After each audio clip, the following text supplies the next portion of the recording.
청취자 여러분, 안녕하십니까?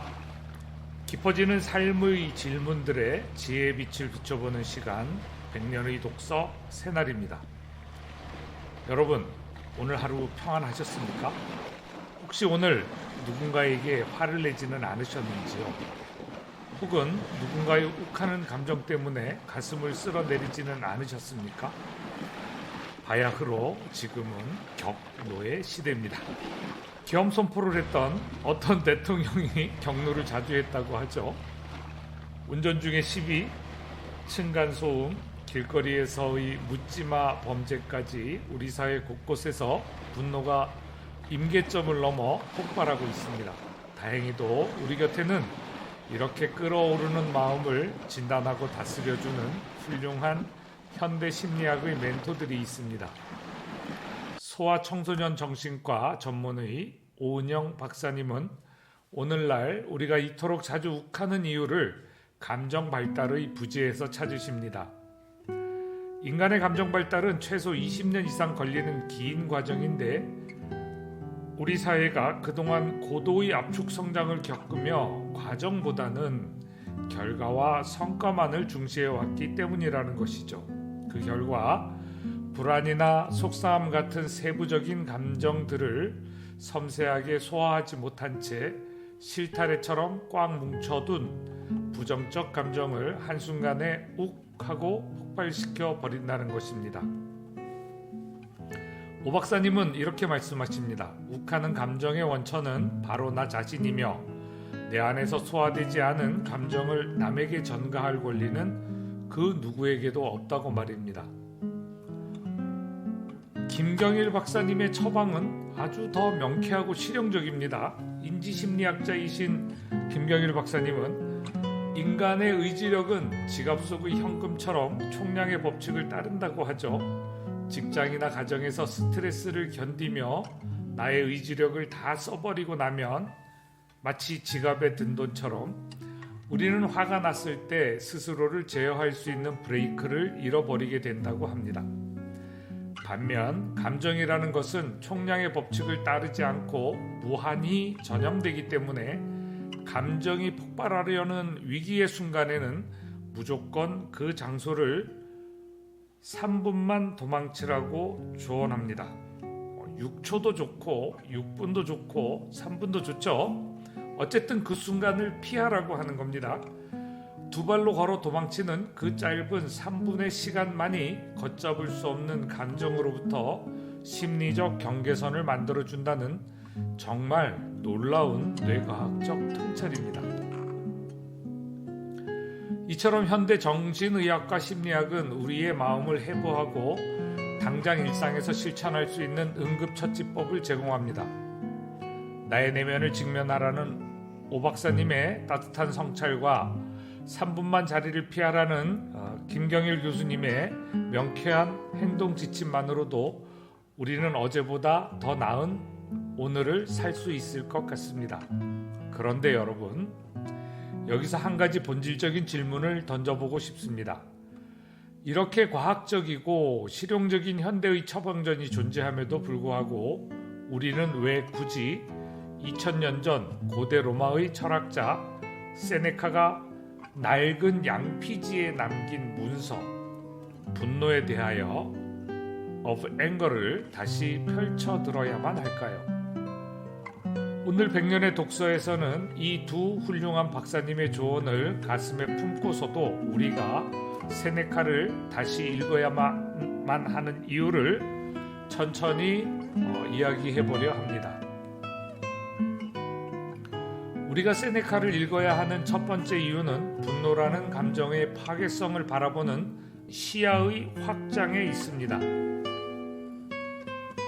현대의 심리학이 주로 나와 내 주변 사람 사이의 관계, 뇌의 메커니즘, 그리고 일상의 스트레스 조절에 돋보기를 들이댄다면 세네카는 분노라는 감정이 역사와 국가, 그리고 인류 전체를 어떻게 파멸로 이끌어 왔는지를 보여주는 망원경을 제시합니다. 세네카는 분노를 가리켜 다른 어떤 감정보다도 흉측하고 야만적인 격정이자 짧은 광기라고 정의했습니다. 다른 나쁜 감정들, 예를 들면 탐욕이나 질투 같은 것들은 개인의 내면을 갉아먹는 데 그치지만 분노는 본질적으로 통제불능의 전염병과 같아서 오직 이 감정만이 온 국가와 민족 전체를 집단적인 광기로 몰아넣을 수 있다고 경고합니다. 실제로 인류의 역사에서는 이 감정을 이용해서 전쟁을 일으킨 사람들이 있었죠. 세네카의 책을 펼치면 우리는 인간의 화가 권력과 결합했을 때 만들어내는 소름 끼치는 지옥도를 목도하게 됩니다.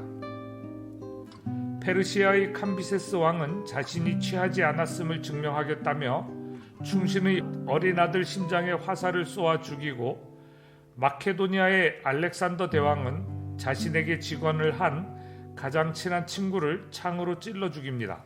로마의 가이우스 카이사르, 즉 칼리굴라는 단지 자신의 유흥을 위해 원로원 의원들을 밤중에 슬리퍼를 신은 채로 참수하고 고문했습니다. 이러한 역사적 폭군들의 이야기는 단지 옛날 이야기가 아닙니다. 세네카는 우리 모두의 가슴 속에 바로 이 캄비세스와 칼리굴라의 씨앗이 숨어 있다고 말합니다. 그 씨앗의 이름이 바로 분노입니다. 내가 오늘 누군가에게 던진 욱하는 감정은 단지 스트레스나 뇌의 피로뿐 아니라 상황과 권력만 주어진다면 언제든 타인의 숨통을 끊어놓고 세상을 불태울 수 있는 잔혹한 광기의 발현이라는 것입니다. 세네카는 우리의 일상적인 짜증을 인류가 겪어온 가장 끔찍한 재앙의 연장선상에 놓음으로써 분노에 대한 우리의 안일한 태도를 산산조각냅니다. 우리가 세네카를 읽어야 하는 두 번째 이유는 이 책이 분노의 억제를 넘어 인간의 본성에 대한 자기 객관화와 연민을 가르쳐주기 때문입니다. 우리가 화를 내는 가장 큰 이유는 무엇일까요? 가만히 돌이켜 보십시오. 무의식 깊은 곳에는 언제나 나는 옳고 너는 틀렸다, 나는 선하고 너는 악하다 라는 오만함이 자리 잡고 있습니다. 이것을 세네카는 정면으로 찌릅니다. 우리는 모두 성급하고 부주의하며 우리 모두는 믿을 수 없고 불만족스러워하며 야망에 가득 차 있습니다. 우리는 나쁜 사람들 사이에 사는 나쁜 사람들입니다. 세네카는 타인의 결점에 일일이 분노하고 단죄하려 드는 우리의 태도를 꾸짖습니다. 완벽하지 않은 인간이 어떻게 감히 다른 불완전한 인간을 향해 그토록 가혹하게 화를 낼 수 있느냐는 것이죠. 세상을 향해 분노하기 전에 거울을 보라고 말합니다. 이 사람이 나에게 상처를 주었지만 나 역시 누군가에게 상처를 준 적이 있지 않은가? 나는 평생 단 한 번도 남의 마음을 아프게 한 적이 없는가? 현대 심리학이 3분만 도망쳐서 분노의 감정을 끊어내라고 말한다면 세네카는 한 걸음 더 나아가 그 도망친 3분의 시간 동안 인류의 보편적 연약함을 떠올리라고 요구합니다. 우리에게 평화를 줄 수 있는 유일한 것은 서로를 용서하기로 합의하는 것입니다. 우리에게 평화를 줄 수 있는 유일한 것은 서로를 용서하기로 합의하는 것입니다. 누군가 나를 모욕하거나 내 뜻대로 되지 않을 때 나 역시 언제든 실수할 수 있는 연약한 인간임을 깊이 자각하는 것, 이 철저한 자기 성찰만이 내면의 끓어오르는 용광로를 식힐 수 있습니다. 분노를 통제하는 힘은 주먹을 꽉 쥐고 참아내는 인내심이 아니라 타인과 나 자신을 향한 깊은 연민에서 비로소 시작된다는 것, 이것이 세네카가 우리에게 전하는 두 번째 통찰입니다. 그렇다면 구체적으로 어떻게 이 분노, 화라는 감정을 다스려야 할까요? 세네카는 놀랍게도 현대 정신의학 못지않은 고전적인 수련법을 제안합니다. 우리가 세네카를 읽어야 하는 세 번째 이유는 바로 이 실천적 지혜들에 있습니다. 세네카가 제시하는 가장 위대한 처방전은 바로 지연의 기술입니다. 분노에 대한 가장 큰 치료법은 지연입니다. 처음에 분노에게 이 시간을 요구하십시오. 지연되면 분노는 끝날 것입니다. 이 지연은 단지 참는 것이 아닙니다. 이성이 개입할 틈을 만들어주는 것입니다. 우리는 남의 말을 섣불리 믿고 거짓말과 이간질에 쉽게 속아 넘어갑니다. 어떤 일에 대한 진실을 알아내고 싶다면 그 일을 시간에 맡기십시오. 흥분한 상태에서는 어떤 것도 정확히 식별할 수 없습니다.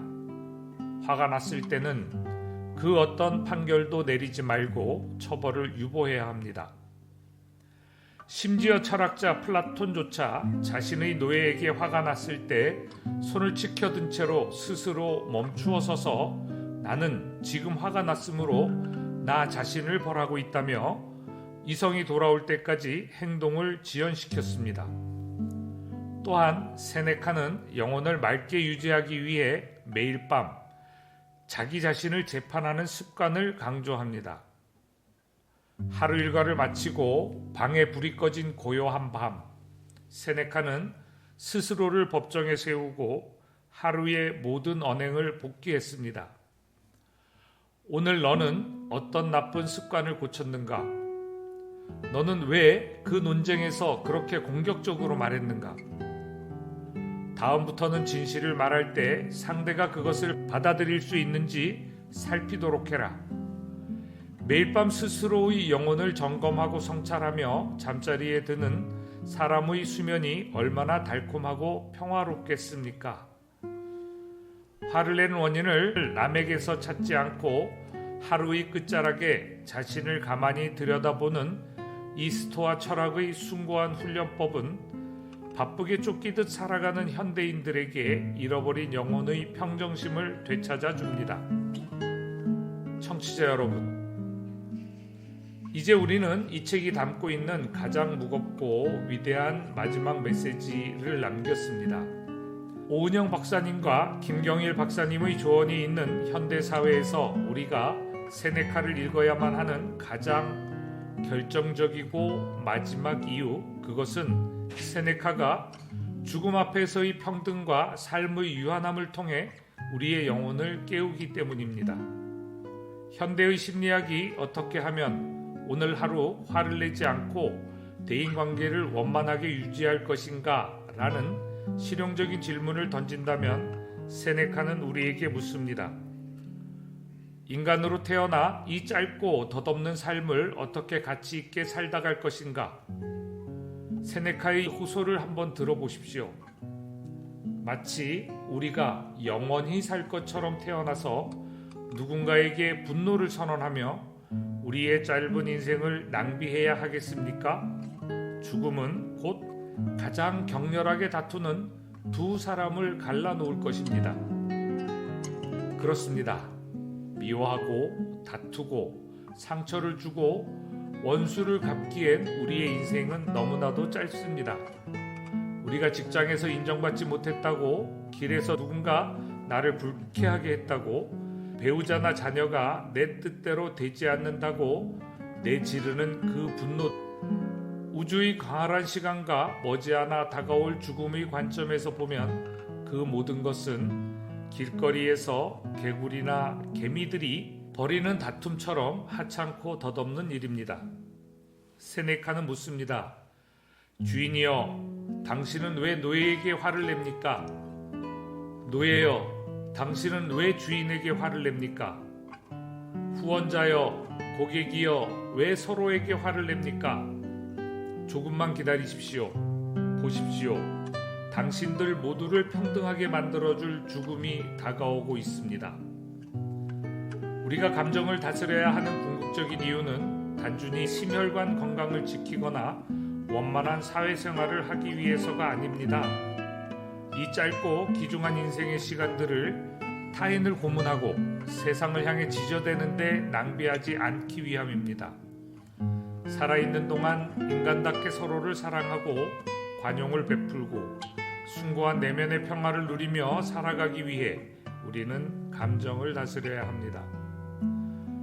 현대 심리학의 훌륭한 조언들이 우리가 욱하는 그 순간을 넘기게 해주는 고마운 구명조끼라면 세네카의 분노에 대하여는 우리 삶이 어디를 향해 나아가야 하는지, 어떤 인간으로 존재하다가 생을 마감할 것인지를 알려주는 흔들리지 않는 인생의 나침반입니다.